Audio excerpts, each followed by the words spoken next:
봉사하고 계시고, 예, 또 섬겨주시고, 예, 기도로 가장 먼저는 기도요. 기도를 많이 해주셔가지고 하는 내내 얼마나 행복했는지 몰라요. 든든하고. 그래서 제가 진중훈교회 성도님들의 사랑을 이때 많이 느꼈습니다. 그래서 진심으로 감사를 드리고요. 예, 오늘 주님의 날이죠. 옆에 분들과 함께 예, 시원하고 복되고 시원한 날 되시기 바랍니다 하고 인사 잠깐 나누겠습니다. 예. 그래도 날씨가 좀 한풀 꺾인 것 같아요. 예. 날씨가 한풀 좀 꺾여서 좀 다행이라는 생각이 들면서도 예. 어느 날 할아버지와 손자가 이제 대중탕 목욕탕에 갔답니다. 예. 갔는데 할아버지가 먼저 시원하다면서 온탕에 탁 들어가면서 손자에게 이야기를 해요.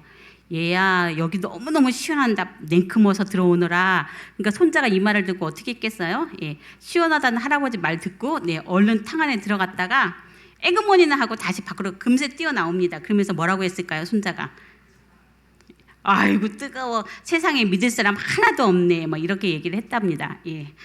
이 더운 여름에요. 더울 때는 뭐가 제일 좋은 거냐면 차가운 것이 시원이고 답답한 마음이 풀릴 때가 시원이고 간지러운 곳을 누가 긁어주면 그게 시원입니다.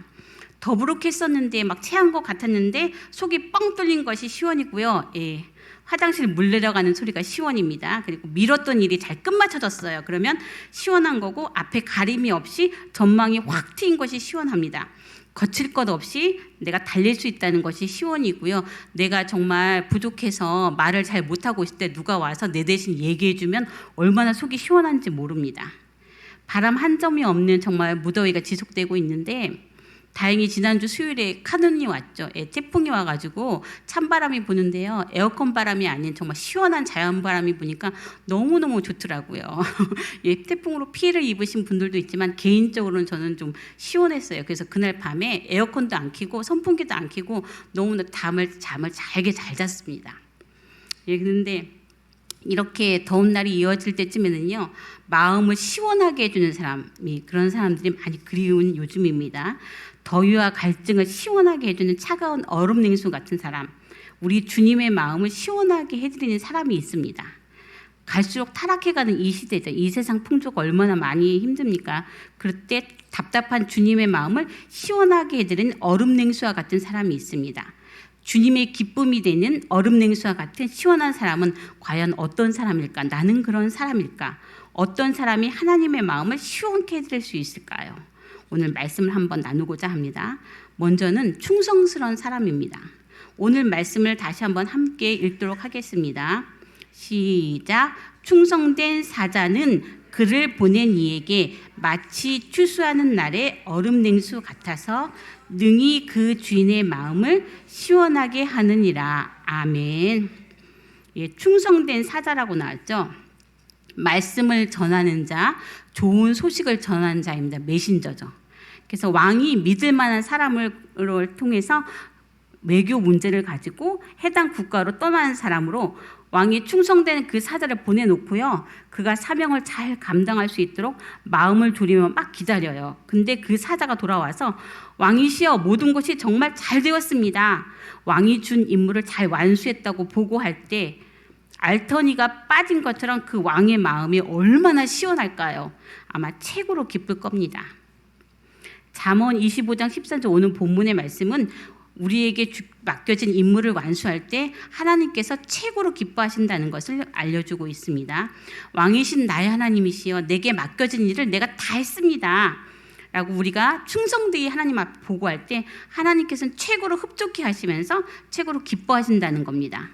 그런데 이 임무를 완수했다는 게요, 꼭 결과만이 말하는 게 아니고요. 충성에서 충자를 한자로 이제 제가 봤더니 뭐 어떻게 쓰냐면 가운데 중자에다가 아래에다 마음 심자를 쓰더라고요. 그러니까 충성된 사자는 그 주인의 마음을 잘 너무 알아서 그 마음에 딱 맞게 했기 때문에 보낸 이의 마음이 시원해집니다. 하나님의 마음을 봤더니 하나님의 마음은 어떤 마음일까요? 우리의 태도를 보시는 분이시죠. 그러니까 외모를 보시지 않으시고 우리의 중심을 보시는 분. 예, 가운데 중에 마음심자를 써서 충자를 볼 때 우리의 마음의 중심을 보시는 분이십니다. 오늘 참 제가 일리 여전도의 특종을 들으면서 제가 혼자 속으로 얼마나 은혜를 받았는지 몰라요. 저한테 따로 전화 온 것도 아니었거든요. 근데 어떻게 이렇게 마음을 맞았을까요?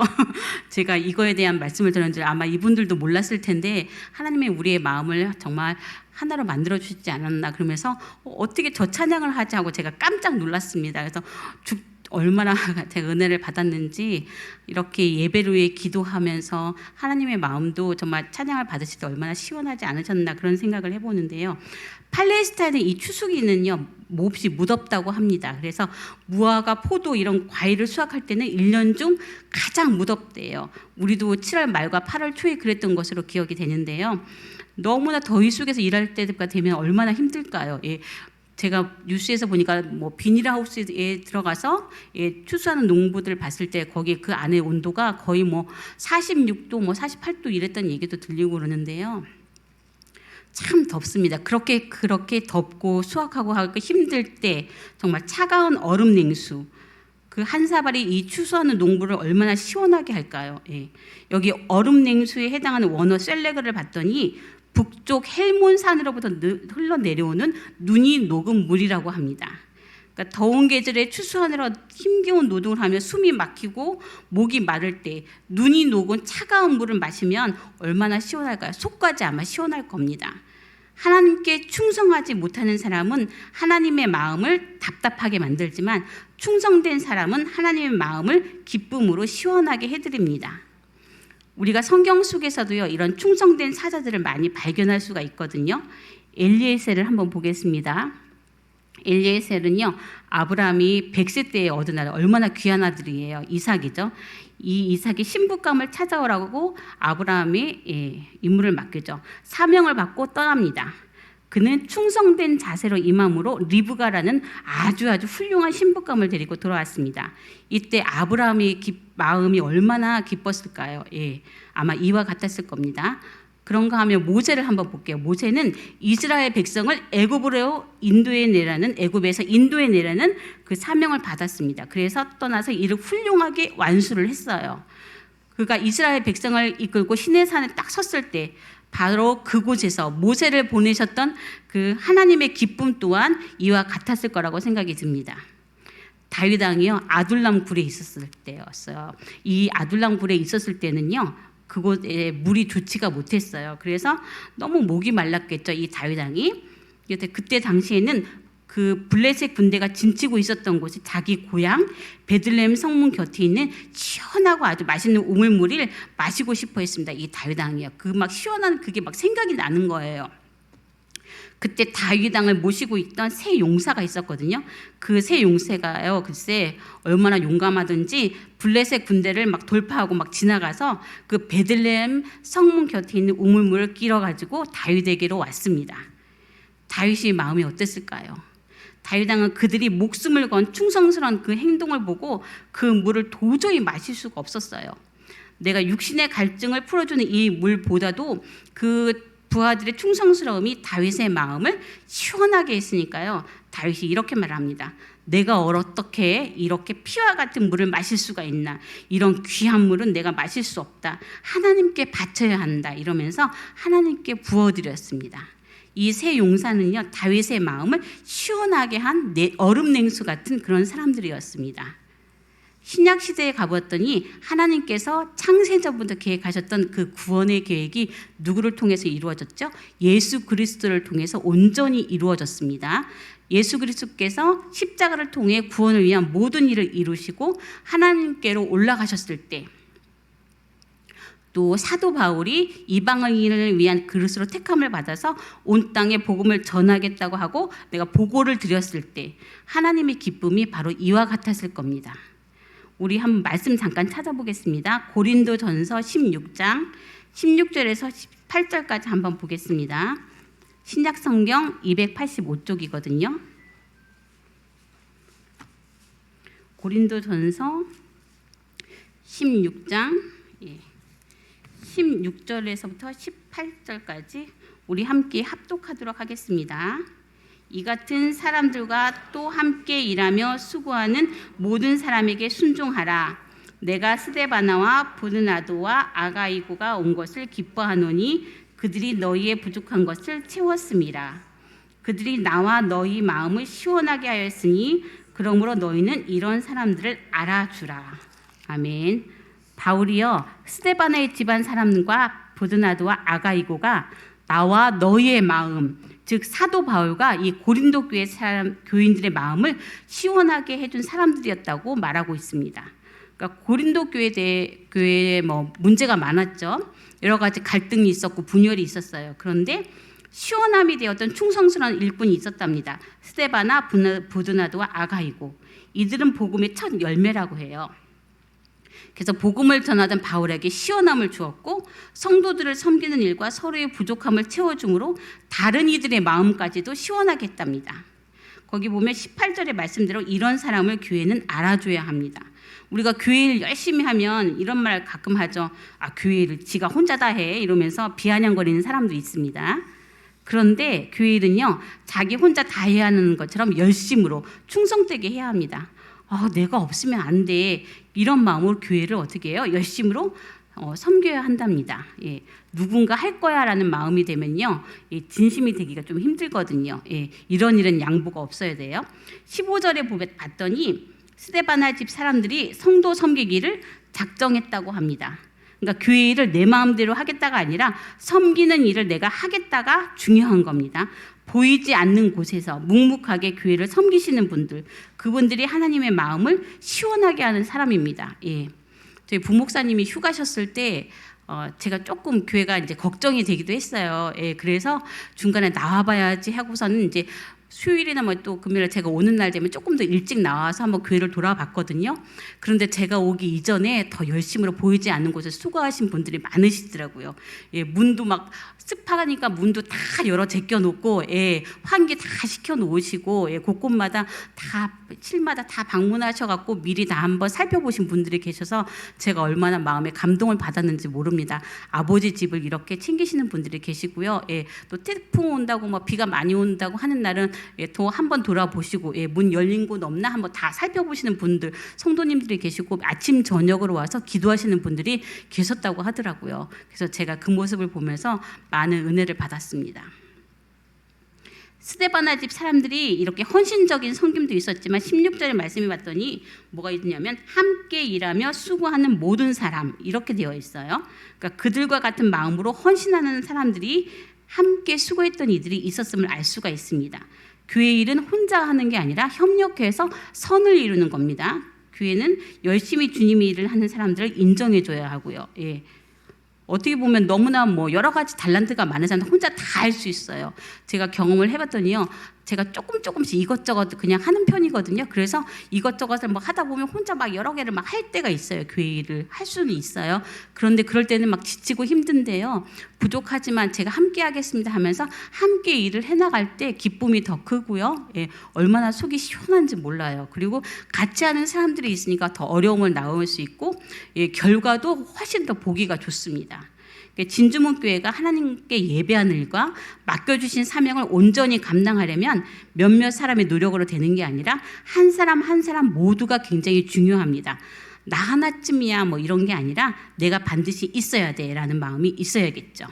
나 하나 빠져도 예배 드리는데 아무 문제 없을 거야가 아니라 내가 함께 해야 온전한 예배를 더 드릴 수가 있으라고 되어야 합니다. 함께 일하며 수고하는 것의 출발이 뭐냐면 예배예요. 그러니까 우리가 그런 얘기 많이 하죠. 아무리 뭐 숫자에 연연하지 말자. 그렇지만 숫자에 연연하지 않는다 해도 예배를 드릴 때 듬성듬성 이 빠진 것처럼 있는 것하고 왜 잘 익은 옥수수처럼 꽉 차 있는 것의 차이는 있습니다. 예. 저희들이 뭐 똑같이 말씀을 준비해도 어떤 상황인가에 따라서 어떤 사람들이 왔느냐에 따라서 하나님 그때마다 하나님께서 부어주시는 말씀이 아마 달라지는 걸 알 수가 있거든요. 이런 점에서 보면은 주일 예배에 이렇게 온전히 참석한다는 것은 혹여 예배만 참석하고 다른 봉사는 하지 못한다 할지라도 함께 있다는 것만으로도 함께 일하며 수고하는 겁니다.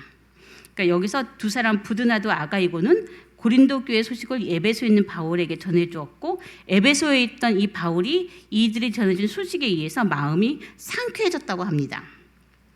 고린도 교회와 사도 바울 사이에 뭐가 있었냐면 약간의 오해가 있었어요. 그중 하나가 뭐냐면 헌금 문제였는데 바울이 중간에 헌금을 착복한 것이 아닌가 하는 오해였어요. 솔직하게 이 고린도 교회의 오해를 전해준 이 부드나도 아가이고는 바울을 위로해 주었고, 바울은 정확하게 무엇을 오해하고 있는지 알게 되어서 해명할 수 있게 되었으니 바울의 마음도 아마 시원해졌을 겁니다. 이런 매개자의 역할을 해준 이들 덕분에 사도 바울이 아마 기분을 내었습니다. 고린도 교회 내의 여러 가지 갈등과 분열 속에서 시원함이 되었던 충성스러운 일꾼 스데바나와 부드나도와 아가이고, 그들이 복음의 첫 열매로서 바울에게 복음을 전하던 바울에게 시원함을 주었고, 성도를 섬기는 일과 부족함을 채워줌으로 다른 이들의 마음까지도 시원하게 했습니다. 소망 없었던, 문제 많았던 그 교회에서 이들의 헌신과 사랑이 이처럼 모든 사람의 마음을 시원하게 합니다. 교회는 이처럼 하나님과 성도들의 마음을 시원하게 하는 사람에 의해서 지속이 되고 성장하게 됩니다. 영어 성경을 한번 제가 펴봤거든요. 그랬더니 발음이 좋지는 않지만 They replenished my spirit. 그들이 나의 영혼을 다시 새롭게 하였다라고 번역하고 있습니다. 다른 사람의 마음을 새롭게 하였다. 서로 떨어져 있어서 의사소통을 할 수가 없어서 답답했는데 답답함이 풀리고 오해가 풀려서 안심이 되었다는 말이죠. 고구마를 먹다가 사이다를 마신 기분이라고 할까요? 그러니까 사도 바울이 고린도 교회의 문제를 알면서도 이 소식을 들으면서 마음이 시원해졌다는 것을 느꼈습니다. 혹시 내가 피곤합니까? 내가 남을 피곤하게 하고 있지는 않습니까? 그래서 가끔 답답하네, 답답해 이런 소리는 듣고 있지는 않습니까? 시원한 사람, 시원하게 해줄 수 있는 사람, 그리고 섬김을 기쁨으로 알고 봉사하기로 결심하는 그런 성도들이 되기를 바랍니다. 썩어지는 미랄처럼 나로 인해서 생명이 있고 시원함이 있다면 내가 무엇을 못하고 무엇을 주저하겠습니까? 교회에도 이처럼 마음을 시원하게 하는 사람들이 많이 있습니다. 성도를 섬기기로 작정한 사람들이 그렇고 주의 일에 함께 힘써주는 사람들이 그렇지요. 그런 분들 때문에 많은 사람들이 힘을 얻게 됩니다. 우리가 영혼 구원의 열매를 바라보면서 주님의 복음을 전하는 사람들을 바라봅니다. 그런 사람들은 얼음 냉수와 같은 사람이죠. 한여름 동안 구슬방울 같은 땀을 온몸에 적시며 몸으로 또 마음으로 물질로 기도로 유치부와 우리 아동부 여름 성경학교를 섬겨주셨고 청소년부와 청년부 수련회 또 어려운 교회를 섬김으로 해서 우리가 이 여름에 복음의 씨앗을 뿌렸습니다. 우리 주님의 마음이 여러분의 기도와 또한 수고의 땀을 보면서 시원케 된 줄로 믿습니다. 잠언을 기록한 이 솔로몬이요 여러 명의 신하를 거느렸겠죠. 이 중에서는 충직한 신하도 있겠고 그렇지 않은 신하도 있을 거예요. 충직한 신하는 솔로몬 왕을 아마 기쁘게 했을 겁니다. 2000년 전이나 지금이나 여전히 하나님은 찾고 계세요. 누구를요? 충성된 일꾼을 찾고 계십니다. 충성되고 지혜 있는 종이 되어서 맡은 바 사명을 충성스럽게 감당하는 그런 사람을 찾고 계십니다. 우리 교회가 왜 건강하냐 살펴봤더니 최선을 다해서 자기의 직분에 충성되이 주님을 섬기는 사람들이 있기 때문입니다. 여러분은 교회에서 어떤 직분을 맡았습니까? 하나님 앞에서 그 직분에 충성하고 있습니까? 우리는 자기의 직분을 잘 알고 그 직분에 충성해야 합니다. 간혹 이런 사람들이 있어요. 자기의 직분은 소홀히 하면서 다른 일에 충성하는 사람이요. 그래서 아무리 다른 일을 잘해도 자신의 일을 잘 못하면 이거는 불충이며 이런 얘기를 듣죠. 잘났어 정말 지가 뭔데 왜 참견이야 지나 잘하지 이런 얘기를 많이 듣죠. 그러니까 건물 경비를 맡은 사람이 있었어요. 근데 이 사람이 아무리 청소를 잘하고 아무리 인사를 잘해도 경비에 소홀하다면 그는 충성된 사람이 아닙니다. 아담과 하와도 하나님께 불충하여서 에덴 동산에서 쫓겨났고요. 엘리의 두 아들, 불순종과 타락한 이 두 아들도 한번 기억하시기 바랍니다. 또 하나님을 시원케 하는 사람은 또 어떤 사람이 있을까요? 적은 일에 충성하는 사람입니다. 성경은 마태복음 25장 21절에 이렇게 말하고 있습니다. 그 주인이 이르되 잘하였도다 착하고 충성된 종아 네가 적은 일에 충성하였음에 내가 많은 것을 내게 맡기리니 네 주인이 즐거움에 참여할지어다. 달란트 비유에서 이렇게 말하고 있습니다. 착하고 충성된 종이라고 칭찬했어요. 그리고 주인의 즐거움에 참여하게 된다고 말하고 있습니다. 우리 요한복음 1장 빌립을 한번 제가 봤더니요. 빌립이 예수님을 만나고 나서 제일 먼저 한 일이 뭔 것 같아요, 여러분? 자기 친구 나다니엘을 예수님께 데려온 겁니다. 나다니엘은요, 빌립의 인도로 예수님을 만나서 믿음을 고백했고 예수님의 충성스러운 제자가 되어서 소아시아, 인도, 아르메니아에서 전도하다가 순교까지 하는 위대한 사도가 되었습니다. 빌립은 나다니엘을 데려오는 작은 일을 했어요. 그렇지만 주님은 그 작은 일을 축복하셔서 큰 열매를 맺게 하셨습니다. 이방인이었던 이 룻이 시어머니 나오미를 봉양하기 위해서 밭에 가서 정말 이삭을 줍습니다. 이 밭고랑에 떨어진 이삭을 줍는 일이 어떻게 보면 큰 일은 아니죠. 너무나 보잘것없는 작은 일이에요. 근데 이 일을 통해서 룻은 그녀와 시어머니 일생을 책임져 줄 수 있는 유력적 보아스를 만나게 됩니다. 그래서 더 나아가 다윗과 예수 그리스도의 조상이 되어서 예수 그리스도의 족보에 오르게 되는 그녀의 이름이 기록되는 놀라운 축복을 받게 됩니다. 요셉이 보디발의 집에서 종으로 충성하였더니 하나님께서 그에게 총리 대신이라는 직분을 맡기셨고 다윗이 베들레헴 목장에서 양을 치는 목동으로 충성하였더니 하나님께서 그를 온 이스라엘을 다스리게 하는 왕으로 세워주셨습니다. 작은 일에 충성한 사람이 큰 일에도 충성하는 것이고 작은 일에 충성할 때 하나님께서 큰 일을 맡기시고 또 많은 일을 우리에게 맡겨주십니다. 우리의 시간, 건강, 지식, 재능, 지위, 물질 등등 우리에게 주신 이 모든 것은요, 하나님이 우리에게 이 땅에 네가 사는 날 동안 예수님이 다시 오실 때까지 주님의 영광을 위해서 잘 사용하라고 맡겨주신 달란트입니다. 그래서 우리에게 맡겨주신 이 직분과 사명이 주님이 칭찬과 축복을 받게 할 수 있는 달란트임을 기억하고 마음과 힘을 다해서 충성으로 감당해서 하나님께서 주시는 위로부터 내려오는 은혜와 복을 받는 성도님들이 되시기 바랍니다. 또 하나님을 시원케 하는 사람은 어떤 사람일까요? 성령 충만으로 기쁘게 충성하는 자입니다. 감나무에서는 뭐가 열려요, 여러분? 감이 열리죠. 배나무에서는 배가 열리고요. 콩 심으면 콩이 나고 팥 심으면 팥이 납니다. 효자 아들에게서는 효자가 나와요. 성령 충만하면 뭐가 열리면 성령의 열매가 열립니다. 갈라디아서 5장 22절에서 23절 너무 잘 아시죠? 오직 성령의 열매는 사랑과 희락과 화평과 오래 참음과 자비와 양선과 충성과 온유와 절제니 이 같은 것을 금지할 법이 없느니라. 성령의 9가지 열매 중에서 7번째가 충성입니다. 성령 충만하면 충성할 수가 있어요. 성령 충만으로 충성해야 합니다. 반짝 충성, 반짝 잠깐 하는 건 누구나 다 할 수 있어요. 그런데 지속적으로 계속 충성하려면 성령이 충만해야 합니다. 한결같은 충성은 성령 충만으로 가능할 수가 있습니다. 베드로는 주님의 수제자죠.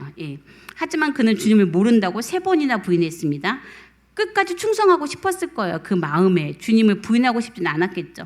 그렇지만 그걸 이긴 건 뭐냐면 잡혀갈까 봐 두려운 마음이 주님을 부인하게 했습니다.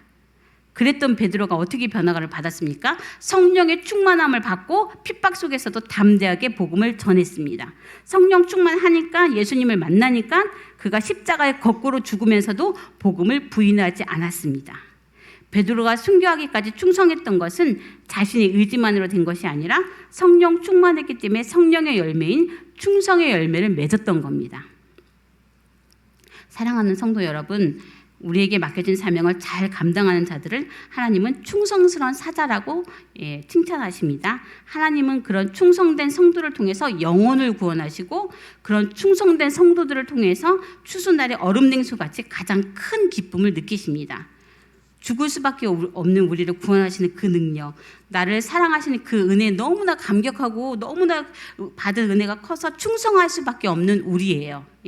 이 충성된 사자들은 예외 없이 추수한 결과를 가지고 주인 앞에서 평가를 받아야 합니다. 주인은 그 많은 수확물들을 보면서 충성된 종이 그동안 애쓰고 수고한 그 흔적들을 다 알 수가 있어요. 그래서 그 마음이 시원한 얼음 냉수를 벌컥벌컥 들이키는 기분처럼 매우 만족해 할 것입니다. 결국 우리의 모습이 마지막 모습이 이렇게 마지막에 아름다워야 합니다. 하나님은 우리가 종으로 의무적으로 억지로 하는 것을 원하지 않으십니다. 주인의 가려운 데를 시원하게 긁어주는 그런 충성스러운 사람이 되라고 말씀을 하고 계시죠. 우리들은 어떤 사람이냐면 하나님의 뜻을 이루기 위해서 부름을 받았어요. 그리고 보냄을 받은 자들입니다. 하나님께서 부르신 그 목적과 의도를 바르게 깨달아서 맡은 바 사명을 잘 간수하여서 우리들의 주인이신 하나님의 마음을 시원케 해드리는 자들이 되어야겠습니다. 그래서 하나님의 마음을 시원케 하는 자는 하나님께 충성된 자요, 적은 일에 충성하는 자요, 성령 충만으로 기쁘게 충성하는 자입니다. 어떠십니까? 하나님의 마음을 시원하게 해드리는 충성된 사람이 되지 않으시렵니까? 네, 아까 1, 2 여전도회가 어둠 밤 시대를 내 직분 지켜서 충성하라는 그 찬양처럼 정말 마치 예수 그리스도께서 십자가에 죽기까지 충성하심으로 하나님의 아버지의 마음을 시원하게 해드렸던 것처럼 우리 모두가 충성할 때, 하나님 앞에 충성할 때 하나님의 뜻이 하늘에서 이룬 것 같이 땅에서도 이루어질 겁니다. 그래서 과연 우리가 주님이 찾으시는 얼음 냉수인가, 내가 그런 사람인가, 하나님의 마음을 시원하게 하고 있는지 한번 생각을 해보시면서 주신 말씀에 아멘으로 반응하고 이 종교의 자유가 점점 침해되고 세속화되어가는 이 시대에 쓰임받는 얼음 냉수처럼 살아가기를 바랍니다. 오늘 우리로 인해서 주님의 마음이 더 시원케 되길 바랍니다. 이런 사람에게 하나님은 복을 주시고 스데바나 집의 사람들에게 주셨던 것처럼 그런 복을 허락하실 겁니다. 여러분의 가정에서, 직장에서, 교회에서 마음을 시원하게 하는 사람, 더욱 충성되이 하나님과 성도들의 마음